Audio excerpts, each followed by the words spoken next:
Around 490 BC, a man named Philippides sprinted 26.2 miles from Marathon to Athens so that he might proclaim the Greek victory over the Persians. And as the story goes, upon arrival to his destination, he shouted, "We won!" And then he fell over dead from exhaustion.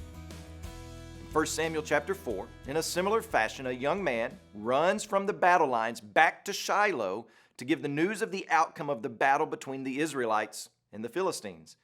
However, his news was not as optimistic as Philippides. In fact, the news of the overwhelming defeat and the tragic loss of the Ark of the Covenant caused one more casualty, but it wasn't the runner because of exhaustion. It was the old fat priest who literally fell off his rocker at the news. What may be more telling is what happened before the news came. We read in 1 Samuel 4:13 that Eli's heart trembled for the Ark of God. It seems that Eli thought the Ark of the Covenant needed protecting. But I'm reminded of what Charles Spurgeon said about protecting or defending God or the Bible. He needs about as much defending as us needing to protect or defend a lion. When the news broke on Eli that the Ark of God had been captured, he fell out of his chair backwards and died.